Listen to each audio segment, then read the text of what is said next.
Yep. Okay, the next concept we're looking at is download speed. It's much easier than converting bits and bytes. Definition, downloading is receiving a file onto your computer or device from an internet, a server, a larger computer. Uploading is sending a file from your computer or device out into the world on the internet or server. Download speed, this is really important, is measured in kilobits per second. So if you've got a file and you know how many bytes it is, you're going to have to convert it to bits to be able to work out speed. Shh. Quiet.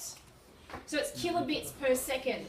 This table here just gives some examples of typical speeds. So dial-up, back in the old days we had a modem that used to call up on the phone line. It was 56.6 kilobits per second. All the way up to NBN cable is 30,000 kilobits per second. So depending on what, depending on what your house has, you can have whatever. So wireless is quite common, it's 125 kilobits per second. Now download speed, this should look rather familiar, this rule, shouldn't it? So we already know, Oliver, that speed is distance over time, okay? So in data, we just changed to speed being data over time. So it's not a new rule. And in the same way for calculating time, we could rearrange this. So to have the download time would equal what? Data over speed.